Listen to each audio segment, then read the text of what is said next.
കുറച്ചു ദിവസങ്ങൾക്ക് മുൻപ് സന്യാസം സ്വീകരിച്ച യുവാവാണ് വിഖ്യാതി. അദ്ദേഹം ഉറങ്ങാൻ കിടന്നാൽ കൃത്യം 10 മണി മുതൽ 12 വരെ ഈ ഭൂമിയുമായി സാദൃശ്യമില്ലാത്ത ജീവികളെ സ്വപ്നത്തിൽ കാണും. 1 മണി മുതൽ 2 മണി വരെ ശരീരത്തിൽ നിന്നും വേർപെട്ട് വായുവിൽ പറക്കുന്നതായി അനുഭവപ്പെടും. ശേഷം ബ്രഹ്മമുഹൂർത്തമാകുമ്പോൾ നാളെ നടക്കാൻ പോകുന്ന സംഭവങ്ങൾ ദൃശ്യങ്ങളായി അദ്ദേഹത്തിന് കാണാൻ കഴിയും. ആ സന്യാസിയെക്കുറിച്ച് പറയുമ്പോൾ എവിടെയോ നിങ്ങളുടെ അനുഭവങ്ങളുമായി സാദൃശ്യം തോന്നിയിട്ടുണ്ടാകും അല്ലേ? സംശയങ്ങൾ തീർക്കാൻ സമയമായിരിക്കുന്നു.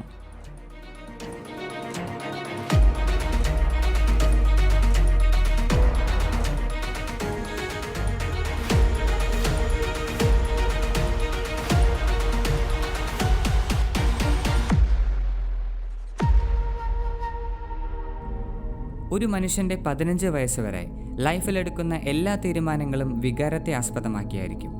15-ന് ശേഷം 20 വയസ്സ് വരെ സമൂഹത്തിൻ്റെ സ്വാധീനത്തിലായിരിക്കും.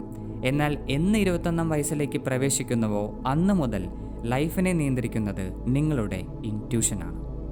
മനസ്സിൽ ചിന്തിച്ച വ്യക്തി ആ നിമിഷം തന്നെ വിളിക്കുന്നു. മനസ്സിൽ പെട്ടെന്ന് തോന്നിയ ഒരു ആഗ്രഹം ആ ദിവസം തന്നെ മായാജാലം പോലെ സംഭവിക്കുന്നു. സ്വപ്നത്തിൽ ഒരു കാഴ്ച കാണുകയും അത് പുറം ലോകത്ത് ശരിക്കും സംഭവിക്കുകയും ചെയ്യുന്നു. ലോകത്തിലെ 90% മനുഷ്യർക്കും ഈ പറഞ്ഞ അനുഭവങ്ങൾ വർഷത്തിൽ 5 പ്രാവശ്യമെങ്കിലും ഉണ്ടാവാറുണ്ട്. ഇതെല്ലാം ഇൻറ്റ്യൂഷൻ്റെ, സ്പെസിഫിക്കായി പറഞ്ഞാൽ അവരുടെ ആജ്ഞാചക്രത്തിൽ വർഷത്തിൽ പലതവണയായി പ്രത്യക്ഷപ്പെടുന്ന വിവിധ പ്രകാശ തരംഗങ്ങളാൽ സംഭവിക്കുന്ന മാനിഫെസ്റ്റേഷനാണ്. ഈ ഒരു പ്രതിഭാസത്തെ നിങ്ങളിൽ ഇപ്പോൾ വൈബ്രേറ്റ് ചെയ്യുന്ന എനർജി അനുസരിച്ച് 3 തരത്തിൽ വേർതിരിക്കാൻ സാധിക്കും: pre, mild and complete intuition. ഒരു വ്യക്തിയിൽ വളരെ ചുരുങ്ങിയ അളവിൽ മാത്രം ഡെവലപ്പായ ഇൻറ്റ്യൂഷൻ പവറിനെയാണ് പ്രീ ഇൻറ്റ്യൂഷൻ എന്ന പേരുകൊണ്ട് ഉദ്ദേശിക്കുന്നത്. അങ്ങനെ പറയാൻ ഒരു ഇൻട്രസ്റ്റിംഗ് ആയ കാരണവുമുണ്ട്. വർഷത്തിൽ പലതവണയായി മനുഷ്യൻ്റെ ചക്രങ്ങളെ സ്പർശിച്ചു പോകുന്ന നക്ഷത്രങ്ങളും ഗ്രഹനിലകളും ഉണ്ടാകും. ഇത്തരം സമയങ്ങളിൽ ഭൂമിയിലെ ഒട്ടുമിക്ക മനുഷ്യരുടെയും ആജ്ഞാചക്രത്തിൽ ഒരു വെളുത്ത പ്രകാശം ഏതാനും നിമിഷത്തേക്ക് മിന്നിമറയാറുണ്ട്. ഈ പ്രക്രിയ ഇങ്ങനെ വർഷത്തിൽ 1-2 തവണ തുടർച്ചയായി ആവർത്തിക്കും. ഇത്തരം നിമിഷങ്ങളിലാണ് ആ വ്യക്തിക്ക് പലതരത്തിലുള്ള ഇൻറ്റ്യൂഷൻസ് യാതൊരു പരിശ്രമമോ മുൻപരിചയമോ കൂടാതെ ഉണ്ടാവുന്നത്. ചിലർക്ക് ഭാവി പ്രവചിക്കാൻ കഴിയുന്ന കഴിവുകൾ പോലും ഇത്തരം സമയങ്ങളിൽ ലഭിച്ചതായി പറഞ്ഞു കേൾക്കാറുണ്ട്. ഈ ആക്ടിവേഷൻ ഗ്രഹനിലകളുടെയും നക്ഷത്രങ്ങളുടെയും തരംഗത്താൽ ഉണ്ടാവുന്നതുകൊണ്ട് അവ നിലയ്ക്കുമ്പോൾ ഈ ഇൻറ്റ്യൂഷൻ പവറും അത് ലഭിച്ച മനുഷ്യരിൽ നിന്ന് അപ്രത്യക്ഷമാകും. പ്രീ ഇൻറ്റ്യൂഷനേക്കാളും ഒരുപാട് വ്യത്യാസമുള്ളതാണ് മൈൽഡ് ഇൻറ്റ്യൂഷൻ. ഗ്രഹങ്ങളുടെ സ്വാധീനത്താൽ താൽക്കാലികമായി ഉണരുന്നതിന് പകരം ആ വ്യക്തിയുടെ ജീവിത സാഹചര്യങ്ങൾ അനുസരിച്ചാണ് ഈ ഇൻറ്റ്യൂഷൻ പ്രവർത്തിക്കുക.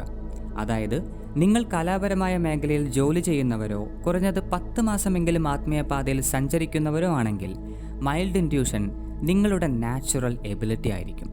പ്രീ ഇൻറ്റ്യൂഷനിൽ വെളുത്ത പ്രകാശമാണെങ്കിൽ ഇവിടെ സ്വർണ്ണ നിറത്തിലുള്ള പ്രകാശമാണ് ഉണ്ടാവുക.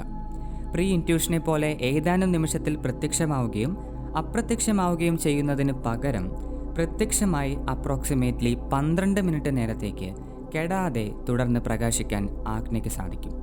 ഈ ഇൻറ്റ്യൂഷൻ പവർ ഉള്ളവർക്ക് മനസ്സിൽ വരുന്ന ഏത് ചോദ്യത്തിനും പ്രപഞ്ചം തനിയെ ഉത്തരം നൽകുന്നതായി അനുഭവപ്പെടും. ജീവിതത്തെക്കുറിച്ചും ആത്മീയ രഹസ്യങ്ങളെക്കുറിച്ചുമുള്ള അനേകം സംശയങ്ങളും ഇത്തരം വ്യക്തികൾക്ക് പെട്ടെന്ന് തന്നെ ആജ്ഞയുടെ പ്രകാശത്തിൽ ലഭ്യമാകും. ഇപ്പോൾ പറഞ്ഞതിനേക്കാളും ശക്തിയേറിയ പല സിദ്ധികളും പ്രദാനം ചെയ്യുന്ന സ്റ്റേജാണ് കംപ്ലീറ്റ് ഇൻറ്റ്യൂഷൻ. പേരിൽ സൂചിപ്പിക്കുന്ന പോലെ നിങ്ങളുടെ ആജ്ഞ അതിൻ്റെ പൂർണ്ണ വളർച്ചയിൽ എത്തുമ്പോൾ ലഭിക്കുന്ന എബിലിറ്റിയാണിത്. ആദ്യത്തെ 2 സ്റ്റേജിൽ പറയപ്പെടുന്ന വെളുത്ത അല്ലെങ്കിൽ സ്വർണ്ണ നിറത്തിലുള്ള പ്രകാശം ഇവിടെ ഉണ്ടാകില്ല. പകരം എല്ലാ ദിക്കിലേക്കും വ്യാപിക്കുന്ന ഊർജ തരംഗങ്ങളായിരിക്കും ആജ്ഞയിൽ നിന്നും ഉണ്ടാവുക. ഇങ്ങനെ പ്രവർത്തിക്കുന്ന ആജ്ഞാചക്രത്തിന് ലോകത്തിലും സൗരയുധത്തിലും 7 ലോകങ്ങളിലും സംഭവിക്കുന്ന മുൻപ് സംഭവിച്ച എല്ലാ കാര്യങ്ങളും തത്സമയം കാണാനും അറിയാനും കഴിവുണ്ടാകും. ഇതിനെയാണ് ജ്ഞാനദൃഷ്ടി അല്ലെങ്കിൽ ദിവ്യദൃഷ്ടി എന്ന് യോഗസൂത്രത്തിൽ പതഞ്ജലി വിശേഷിപ്പിച്ചത്. പക്ഷേ ഈ നിലയിലേക്ക് എത്തുന്നത് അനേകം ജന്മത്തിലെ സാധനയുടെ ഫലമായി മാത്രമായിരിക്കും. ഈ സിദ്ധി ഉപയോഗിച്ചാണ് വാൽമീകി മഹർഷി രാമായണവും രചിച്ചത്. ആജ്ഞാചക്രത്തെക്കുറിച്ചുള്ള ഈ 3 വിവരണങ്ങൾ കേട്ടപ്പോൾ തീർച്ചയായും ഒരു സംശയം മനസ്സിൽ വന്നിട്ടുണ്ടാകും. ഇപ്പോഴുള്ള ഇൻറ്റ്യൂഷൻ പവറിനെ അടുത്ത ഹയർ സ്റ്റേജിലേക്ക് ഉയർത്താൻ സാധിക്കുമോ എന്ന്. തീർച്ചയായും സാധിക്കും. ജീവിതത്തിൽ അപ്രതീക്ഷിതമായി മനസ്സിനെ ഇളക്കി മറിക്കുന്ന ഒരു സംഭവം ഉണ്ടായി എന്ന് കരുതുക. ചിലപ്പോൾ അതൊരു റിലേഷൻഷിപ്പ് ബ്രേക്കപ്പ് ആയിരിക്കും, അല്ലെങ്കിൽ ഒരു ലൈഫ് ചലഞ്ച് ആയിരിക്കാം, അല്ലെങ്കിൽ സ്പിരിച്വൽ അവേക്കനിങ് ആയിരിക്കാം. ഇങ്ങനെ ഏതെങ്കിലും ഒന്ന് സംഭവിക്കുമ്പോൾ ആജ്ഞാചക്രത്തിന് വലിയ തോതിലുള്ള ആഘാതമാണ് ഉണ്ടാവുന്നത്. ഈ കാരണത്താൽ ആജ്ഞയിലേക്കുള്ള മായ കവാടങ്ങൾ തുറക്കുകയും പ്രീ ഇൻറ്റ്യൂഷനിൽ നിന്നും മൈൽഡ് ഇൻറ്റ്യൂഷനിലേക്ക് എനർജി ഷിഫ്റ്റ് ആവുകയും ചെയ്യും. ഇതിനാലാണ് ജീവിതത്തിലെ ഒരു പ്രധാന വെല്ലുവിളിക്ക് ശേഷം മനുഷ്യർ ആത്മീയ പാതയിൽ എത്തിപ്പെടുന്നത്. നിങ്ങൾക്കുണ്ടാവുന്ന ഈ പരിവർത്തനത്തെ ശരിയായ ആത്മീയ വിദ്യകളാൽ വളർത്തിക്കൊണ്ടുവന്നാൽ മൈൽഡ് ഇൻറ്റ്യൂഷനിൽ നിന്ന് കംപ്ലീറ്റ് ഇൻറ്റ്യൂഷനിലേക്ക് ക്രമേണ ട്രാൻസിഷൻ സംഭവിക്കും. ഇൻറ്റ്യൂഷൻ എന്നത് മനസ്സിൻ്റെ ഒരു സാധാരണ എബിലിറ്റി മാത്രമല്ല, ഒരു വ്യക്തിയുടെ ആന്തരിക ഊർജ്ജങ്ങൾ എത്രത്തോളം പക്വത നേടിയെന്നതിൻ്റെ ഒരു മെഷർമെൻ്റ് കൂടെയാണ്. നിങ്ങളിൽ പുരോഗമനം ഉണ്ടാവും തോറും ഈ ലോകത്തെക്കുറിച്ചും പ്രപഞ്ചത്തെക്കുറിച്ചുമുള്ള രഹസ്യങ്ങൾ തനിയെ ഉൾക്കണ്ണിൽ കാണാൻ ആരംഭിക്കും. ജീവിതത്തെയും മനുഷ്യവർഗത്തെയും മറ്റൊരു കോണിലൂടെ പെർസീവ് ചെയ്യാനും സാധിക്കും. ഈ വേറിട്ട കാഴ്ചയാണ് നിങ്ങളിൽ മാറ്റങ്ങൾ സൃഷ്ടിക്കുന്നത്, ഇടുങ്ങിയ ചിന്താഗതികളെ ഉടച്ച് ആത്മപരിവർത്തനം സമ്മാനിക്കുന്നത്.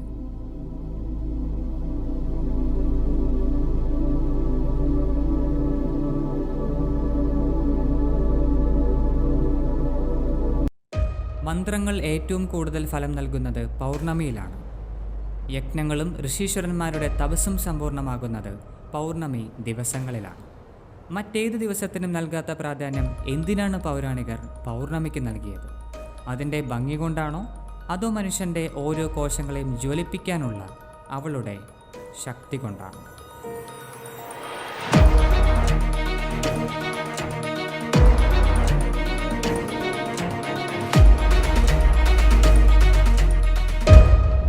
മനുഷ്യൻ്റെ ശരീരം സൗരയൂഥത്തിലെ പലവിധ എനർജി വൈബ്രേഷൻസിന് വിധേയരാണ്.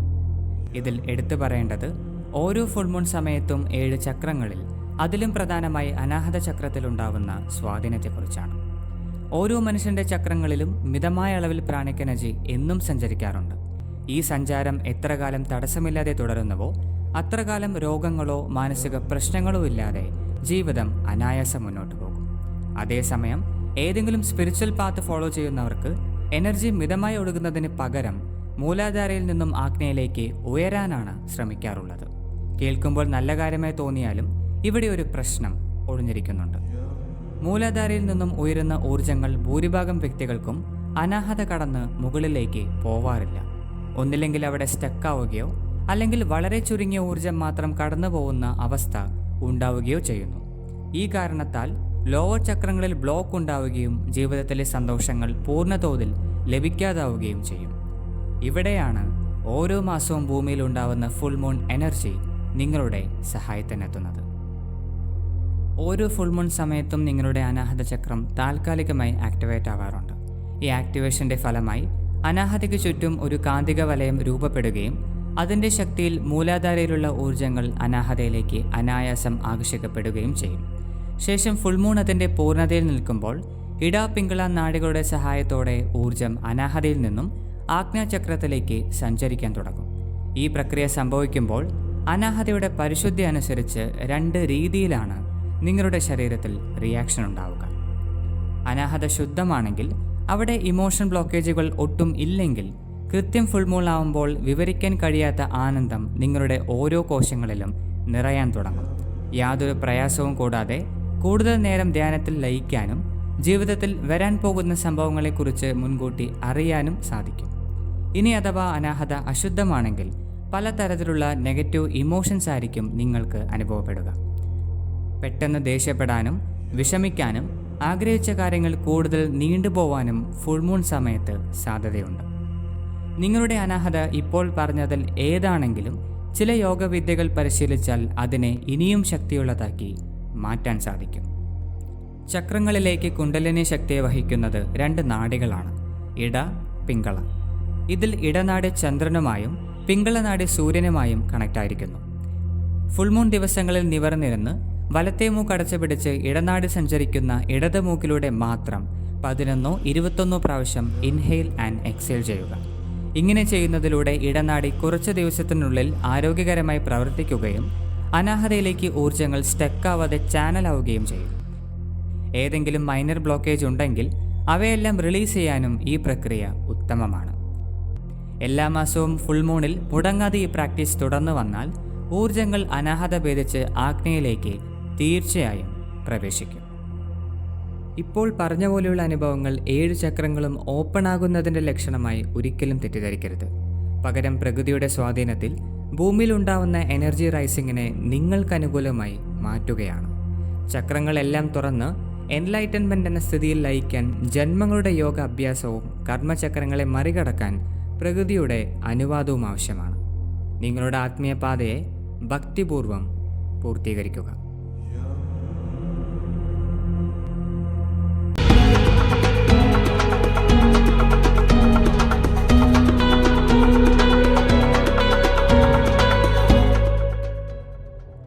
ഒരാത്മാവ് അമ്മയുടെ ഗർഭപാത്രത്തിൽ പ്രവേശിച്ചതിന് ശേഷമാണ് ആദ്യമായി കുഞ്ഞിൻ്റെ ശരീരത്തിൽ കുണ്ടലിനി ശക്തിയുടെ വാസസ്ഥലമായ മൂലാധാര ചക്രം രൂപം കൊള്ളുന്നത്.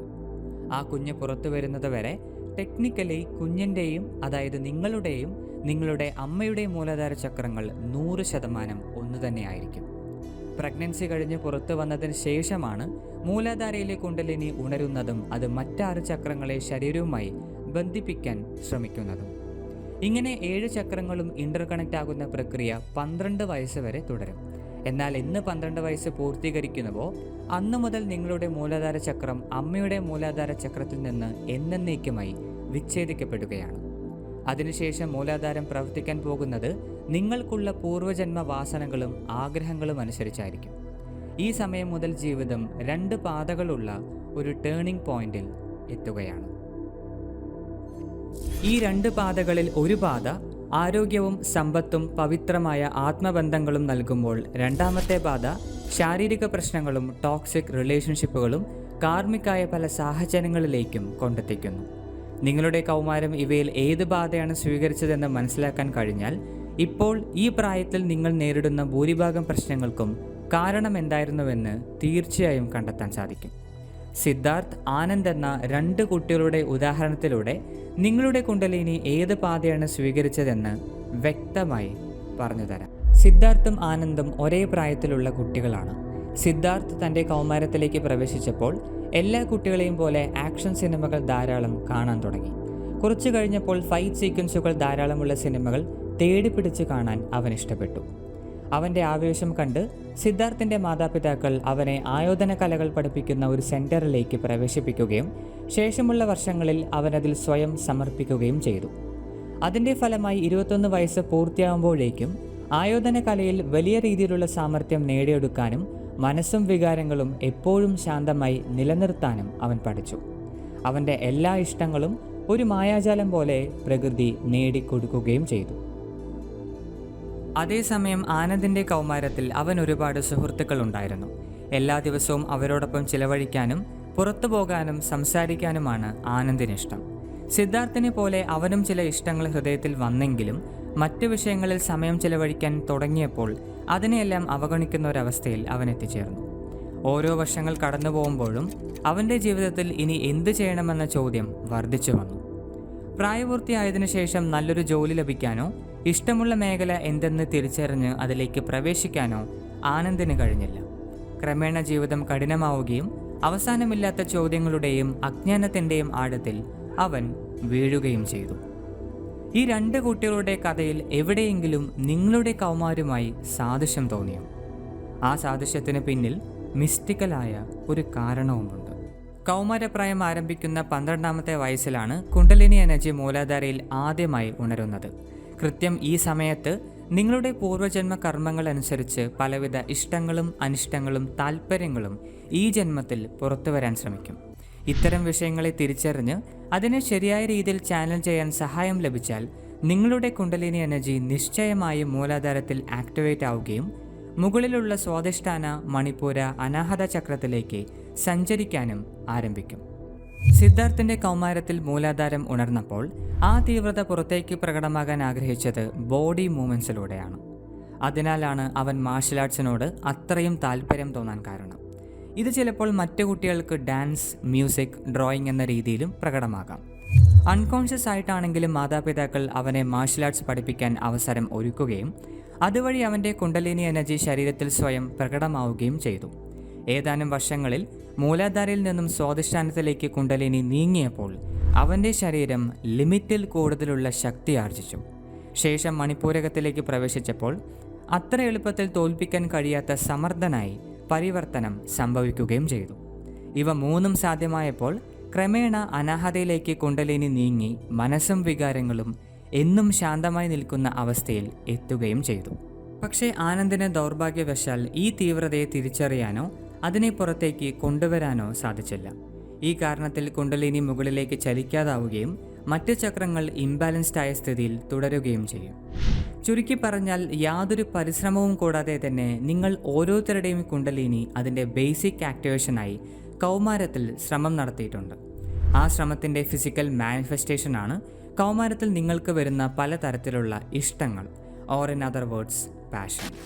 ആരെല്ലാം അതിനെ കൗമാരത്തിന് ശേഷവും മുറുകെ പിടിച്ച് അതിൽ സ്വയം സമർപ്പിക്കാൻ തയ്യാറായോ അവരെല്ലാവർക്കും ബേസിക് ലെവലിലുള്ള കുണ്ടലിനി റൈസിംഗ് സംഭവിച്ചു കഴിഞ്ഞുവെന്ന് തന്നെ നിസ്സംശയം പറയാൻ സാധിക്കും.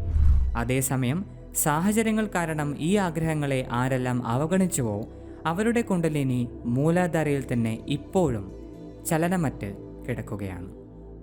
വേൾഡ് പോപ്പുലേഷനിൽ 5.76 ബില്യൺ, ഏകദേശം 570 കോടി മനുഷ്യർ സ്വന്തം ജീവിതത്തിൽ അസന്തുഷ്ടരാണെന്ന് 2021 ഒരു സർവേ വെളിപ്പെടുത്തുന്നു. ഓരോ വർഷം കഴിയുമ്പോഴും ഇതിൻ്റെ തോത് വർദ്ധിച്ചു വരികയാണ്. മുൻപുള്ള ഏത് കാലഘട്ടത്തെക്കാളും സുഖങ്ങളും സൗകര്യങ്ങളും മനുഷ്യർക്ക് ലഭിക്കുന്നത് ഇപ്പോഴാണ്. എന്നിട്ടും ജീവിതത്തിൽ സന്തോഷം നിലനിർത്താൻ കഴിയുന്നില്ലെങ്കിൽ കുഴപ്പം സൗകര്യങ്ങൾക്കല്ല, മനുഷ്യർക്കാണ്. ഇതിനുള്ള ഏക പരിഹാരമാണ് യോഗ.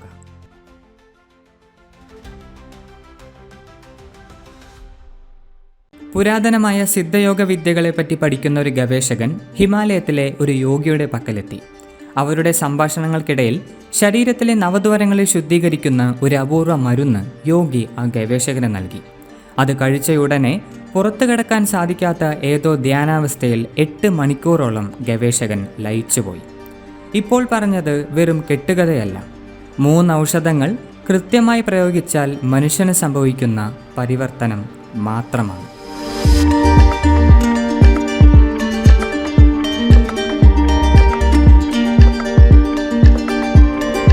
മനുഷ്യ ശരീരത്തിലെ ഓരോ കണങ്ങളും പ്രപഞ്ചവുമായി കോൺസ്റ്റന്റ് കമ്മ്യൂണിക്കേഷനിലാണ്. ഒരു ആൻറ്റിനയ്ക്ക് എങ്ങനെയാണോ ആവശ്യമുള്ള സിഗ്നലുകൾ റിസീവ് ചെയ്യാനും പുറത്തേക്ക് അയക്കാനും സാധിക്കുന്നത്, അതേപോലെ നിങ്ങളുടെ ശരീരവും സവിശേഷമായ സിഗ്നലുകൾ സെൻഡ് ചെയ്യുകയും യൂണിവേഴ്സിൽ നിന്ന് തിരിച്ച് റിസീവ് ചെയ്യുകയും ചെയ്യുന്നു. പക്ഷേ ശരീരത്തിലെ എല്ലാ ഭാഗത്തിനും ഇങ്ങനെ കോസ്മിക് സിഗ്നലുകളെ സ്വീകരിക്കാൻ സാധിക്കില്ല. പകരം ഹഠയോഗിയിൽ നവദ്വാരങ്ങൾ ഓർ 9 ഗേറ്റ്വേസ് എന്നറിയപ്പെടുന്ന 9 ഓപ്പണിങ്ങിലൂടെ മാത്രമേ ഇത് സാധ്യമാകൂ.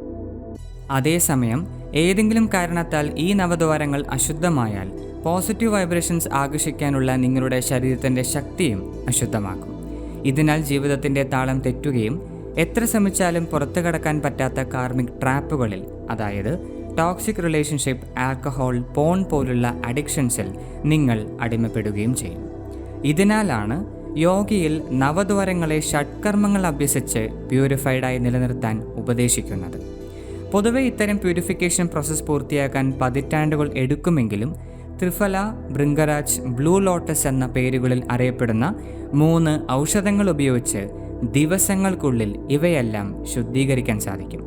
പ്രപഞ്ചത്തിൻ്റെ ഹയർ പവേഴ്സ് അട്രാക്റ്റ് ചെയ്യുന്ന ആൻ്റണയായി ശരീരത്തെ ട്രാൻസ്ഫോം ചെയ്യാനും സാധിക്കും. ഇതെങ്ങനെയാണെന്ന് വിശദമായി നോക്കാം. നവദ്വാരങ്ങളിൽ നിങ്ങളുടെ ലോവർ ബോഡിയെ ശുദ്ധീകരിക്കാൻ ഉപയോഗിക്കുന്ന ഔഷധമാണ് ത്രിഫല. ഒരു ഉദാഹരണം പറയാം.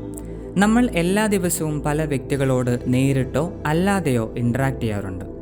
ഓരോ ഇൻറ്ററാക്ഷൻ കഴിയുമ്പോഴും അവരുടെ ഓറയും നിങ്ങളുടെ ഓറയും തമ്മിൽ മിക്സായി പോവാറുമുണ്ട്. ഇനി ഇത് കാർമിക്കലി ഓർ എനർജറ്റിക്കലി കുറേ വർഷമായി പരിചയമുള്ള റിലേഷൻഷിപ്പ് ആണെങ്കിൽ ഈ വൈബ്രേഷൻ മിക്സിംഗ് കൂടുതൽ സിവിയറായി സംഭവിക്കും. ഇങ്ങനെ എല്ലാ വ്യക്തികളോടും സ്വന്തം വൈബ്രേഷൻ മിക്സ് ആകുമ്പോൾ അതിലൂടെ ഉണ്ടാകുന്ന ബോത്ത് പോസിറ്റീവ് ആൻഡ് നെഗറ്റീവ് എനർജികൾ നിങ്ങളുടെ വൻകുടലിൽ അഥവാ കോളനിലാണ് ചെന്ന് ലയിക്കുക. നല്ല വൈബ്രേഷനുള്ള വ്യക്തികൾ അവിടേക്ക് പോസിറ്റീവ് എനർജി നൽകുമെങ്കിൽ നെഗറ്റീവായ നിങ്ങളെ മെൻ്റലി ആൻഡ് ഇമോഷണലി വേദനിപ്പിക്കുന്ന വ്യക്തികൾ ഈ ഭാഗത്ത് അപകടകരമായ കെമിക്കൽ ടോക്സിൻസ് ആണ് നിറയ്ക്കുക. ഒന്ന് നിരീക്ഷിച്ചാൽ കോളൻ റിലേറ്റഡ് ഡിസീസസ് ബാധിക്കുന്ന 50% വ്യക്തികളും അവരുടെ പലതരം റിലേഷൻഷിപ്പുകൾ കാരണം ഒരുപാട് വേദനിക്കുന്നവരാണെന്ന് മനസ്സിലാക്കാൻ സാധിക്കും. ഇവിടെയാണ് ത്രിഫലയുടെ ഹീലിംഗ് എനർജി ആവശ്യമായി വരുന്നത്. എന്നും കിടക്കുന്നതിന് മുൻപ് കുറച്ച് ത്രിഫല പൗഡറിൻ്റെ രൂപത്തിലോ ടാബ്ലറ്റിൻ്റെ രൂപത്തിലോ സേവിച്ച് ഉറങ്ങാൻ കിടക്കുക. അടുത്ത ദിവസം നിങ്ങൾ ഉറങ്ങി എണീക്കുന്നതിന് മുൻപ് ആമാശയത്തിലും പ്രത്യേകിച്ച് കോളനിലുമുള്ള എല്ലാവിധ ടോക്സിൻസിനെയും ത്രിഫല ശുദ്ധീകരിച്ചിരിക്കും. നിത്യമായി ആയുർവേദ വിദഗ്ധൻ്റെ നിർദ്ദേശപ്രകാരം സ്വീകരിച്ചാൽ വെറും 3 മാസത്തിൽ മുൻപ് സൂചിപ്പിച്ച എനർജറ്റിക്കലി പല വർഷങ്ങളെ അടിഞ്ഞുകൂടിയ അശുദ്ധികളും ടോക്സിക് റിലേഷൻഷിപ്പുകൾ കാരണം ഉണ്ടായ ഇംബാലൻസുകളും ഒരു അനുഗ്രഹം പോലെ അപ്രത്യക്ഷമാകും. ഇതോടെ നവദ്വാരങ്ങളിൽ ഒന്നായ കോളൻ ഫുള്ളി പ്യൂരിഫൈഡ് ആകും. രണ്ടാമത്തെ ഔഷധമാണ് ഭൃംഗരാജ്. നിങ്ങളിൽ പലർക്കും മുടിയുടെ വളർച്ചയ്ക്ക് പുരട്ടുന്ന ഹെയർ ഓയിലായി ഈ പേര് പരിചയമുണ്ടാകും. എന്നാൽ അത് മാത്രമല്ല ഭൃംഗരാജിൻ്റെ രഹസ്യം. നമ്മുടെ ശരീരം ഓരോ മിനിറ്റിലും ടെമ്പറേച്ചർ മാറിക്കൊണ്ടിരിക്കുന്നുണ്ട്. എപ്പോഴെല്ലാം ബോഡി ടെമ്പറേച്ചർ ഉയരുന്നുവോ അപ്പോഴെല്ലാം ശരീരത്തിൽ ഏറ്റവും നെഗറ്റീവായി ബാധിക്കപ്പെടുന്നത് നവദ്വാരങ്ങളിലൊന്നായ ജെനിറ്റൽ ഏരിയയാണ്. ഒരുപാട് വർഷങ്ങൾ നിങ്ങളുടെ ബോഡി ടെമ്പറേച്ചർ പല കാരണങ്ങളാൽ ഹൈയായി നിന്നാൽ ഈ ഏരിയയിലെ നെർവ് പോയിന്റ്സ് വീക്കാവുകയും അകാരണമായ പല മാനസിക രോഗങ്ങൾക്ക് വഴിയൊരുക്കുകയും ചെയ്യും. മോഡേൺ മെഡിക്കൽ സയൻസ് ജെനിറ്റൽ ഏരിയയുടെ ഈ പ്രത്യേകത മനസ്സിലാക്കിയത് കൊണ്ടാണ് വളരെ ടൈറ്റായ വസ്ത്രങ്ങൾ, അതായത് ജീൻസ്, ടൈറ്റ് പാൻസ്, ഷോർട്സ് പോലുള്ളവ ധരിക്കരുത് എന്ന് പറയാൻ കാരണം. ഹൈ ടെമ്പറേച്ചറോടൊപ്പം ബ്ലഡ് സർക്കുലേഷനും ഇത്തരം വസ്ത്രങ്ങളാൽ തടസ്സപ്പെട്ട് ഫെർട്ടിലിറ്റി ഇഷ്യൂസ് വരെ ക്രിയേറ്റ് ചെയ്യാൻ ഇത് ഇടയാക്കും. ഇതിനുള്ള പരിഹാരമാണ് ഭൃംഗരാജ്. ഓയിലായി തലയിൽ പുരട്ടിയാലും ഉള്ളിലേക്ക് സ്വീകരിച്ചാലും നിങ്ങളുടെ ബോഡി ടെമ്പറേച്ചർ മിനിറ്റുകൾക്കുള്ളിൽ കുറയുകയും നെർവസ് സിസ്റ്റത്തിന് നല്ലൊരു കുളിർമ പകരുകയും ചെയ്യും. ഓട്ടോമാറ്റിക്കലി ജെനിറ്റൽ ഏരിയയും ശുദ്ധീകരിക്കപ്പെടും. നവദ്വാരങ്ങളിൽ ബാക്കിയുള്ള 5 ഓപ്പണിങ്സും നിങ്ങളുടെ ശിരസിൻ്റെ ഭാഗത്താണ്.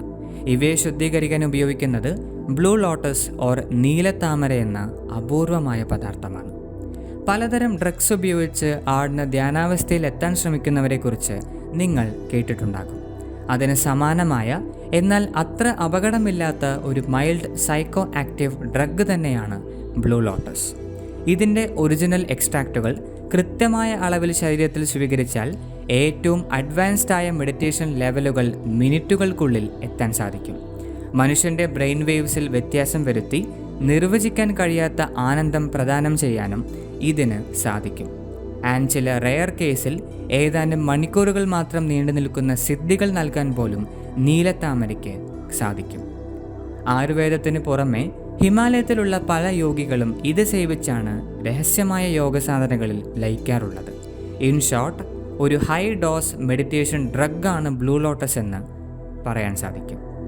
ചുരുക്കി പറഞ്ഞാൽ ഊർജങ്ങളെ ഉയർത്തുന്നതല്ല, മറിച്ച് ശരീരത്തെയും മനസ്സിനെയും പവിത്രമായി നിലനിർത്തുക എന്നതാണ് ആത്മീയതയുടെ പ്രഥമ ലക്ഷ്യം. ഈ പവിത്രതയാണ് പ്രപഞ്ചത്തിൻ്റെ പല നിഗൂഢ രഹസ്യങ്ങളിലേക്കും നിങ്ങളെ കൊണ്ടെത്തിക്കുന്നത്. ഒരു സെയിം മെഡിറ്റേഷൻ ടെക്നിക് പലർക്കും പല വിധത്തിലുള്ള റിസൾട്ടുകൾ കൊണ്ടുവരുന്നതിൻ്റെ വൺ ഓഫ് ദ മെയിൻ റീസണും ഇതേ ആത്മശുദ്ധി തന്നെയാണ്. അതുകൊണ്ട് ശരീരത്തെയും മനസ്സിനെയും എന്നും പരിശുദ്ധിയോടെ നിലനിർത്തുക.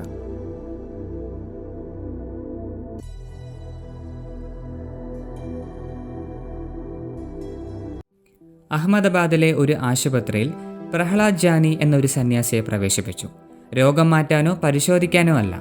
70 വർഷത്തോളം വെള്ളമോ ഭക്ഷണമോ കഴിച്ചിട്ടില്ല എന്ന് പറയുന്ന ആ സന്യാസിയുടെ വാദം തെളിയിക്കാനാണ്.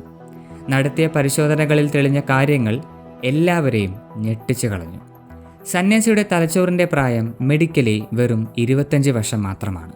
ഒരു തുള്ളി വെള്ളമോ ഭക്ഷണമോ ശരീരത്തിൽ പ്രവേശിച്ചതിൻ്റെ ഒരു ലക്ഷണവും കാണാനും സാധിക്കുന്നില്ല. ഇത് മായാജാലമല്ല, സ്വന്തം ഊർജങ്ങളെ നിയന്ത്രിക്കാൻ അറിയുന്ന യോഗികളുടെ ജ്ഞാനമാണ്.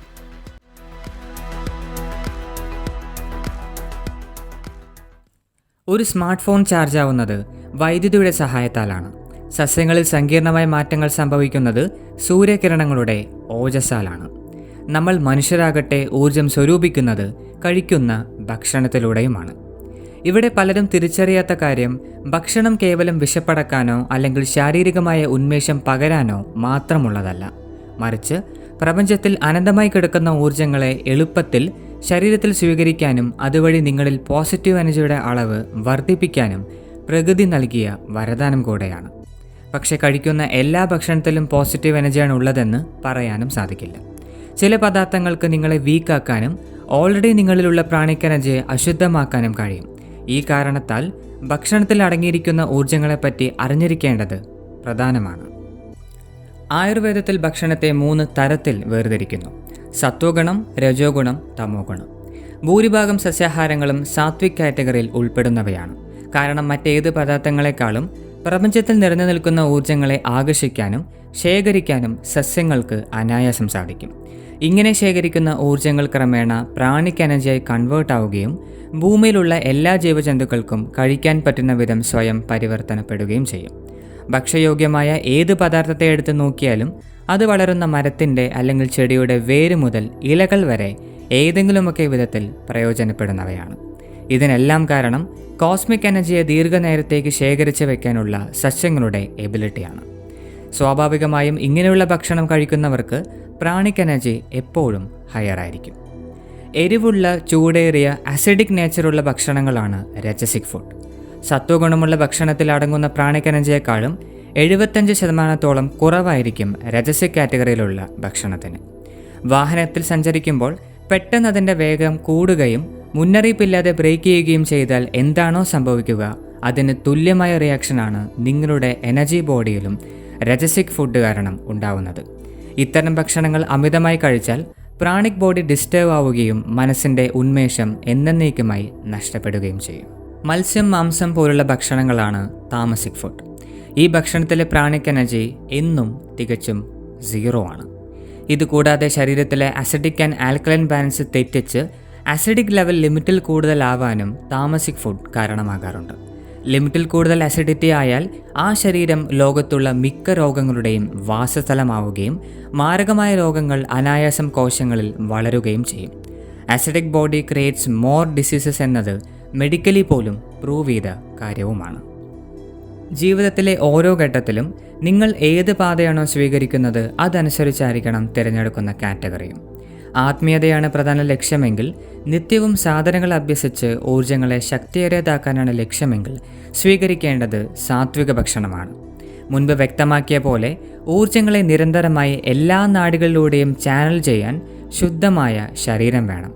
അതേപോലെ ശ്വസിക്കുന്ന പാറ്റേൺ ലൈറ്റ് ആൻഡ് മിനിമൽ ആയിരിക്കണം. ഈ സ്ഥിതിയിൽ മാത്രമേ പ്രാണൻ തീവ്രമായി പ്രവർത്തിക്കുകയുള്ളൂ. ഓൾറെഡി നിങ്ങൾക്കുള്ള ഊർജ്ജങ്ങൾ എല്ലാ ചക്രങ്ങളിലൂടെയും സഞ്ചരിക്കുകയുള്ളൂ. ഈ കാരണത്താലാണ് യോഗികളും സന്യാസികളും അഡ്വാൻസ് യോഗ പ്രാക്ടീസുകൾ ചെയ്യുന്ന സാധകരും സ്ട്രിക്റ്റായ വെജിറ്റേറിയൻ ഡയറ്റ് ഫോളോ ചെയ്യുന്നത്. ആഴമേറിയ ചിന്തയും ആലോചനയും മനഃശക്തിയും ആവശ്യമുള്ള ജോലികൾ ചെയ്യുന്നവരാണ് നിങ്ങളെങ്കിൽ രജോ ഗുണമുള്ള ഭക്ഷണമാണ് യോജിക്കുക. ഇനി അമിതമായ ശാരീരിക അധ്വാനത്തിൽ ഏർപ്പെടുന്നവരാണെങ്കിൽ താമസിക് ഭക്ഷണത്തെ ആശ്രയിക്കാം. ഇത്തരം ഭക്ഷണത്തിൽ അടങ്ങിയിരിക്കുന്ന പദാർത്ഥങ്ങൾ കൂടുതൽ നേരം ശാരീരികമായി ആക്റ്റീവ് ആക്കാൻ നിങ്ങളെ സഹായിക്കും. ഇവിടെ ശ്രദ്ധിക്കേണ്ട പ്രധാന കാര്യം, രജസിക് ആൻഡ് തമസിക് ഭക്ഷണം ധാരാളം കഴിക്കുന്നവർ അതിനോടൊപ്പം 30% സാത്വിക് കാറ്റഗറിയിലുള്ള ഭക്ഷണങ്ങൾ ഉൾപ്പെടുത്തിയിരിക്കണം. ആ ബാലൻസ് ഇല്ലെങ്കിൽ ജീവിതത്തിൻ്റെ ക്വാളിറ്റി തന്നെ നഷ്ടപ്പെടാൻ സാധ്യതയുണ്ട്. സ്പിരിച്വൽ പാത്തിൽ സഞ്ചരിക്കുന്നവർ മാംസാഹാരങ്ങൾ കഴിക്കരുത് എന്ന് ഉപദേശിക്കുന്നത് മതത്തിൻ്റെ പേരിലോ വിശ്വാസത്തിൻ്റെ പേരിലോ അല്ല.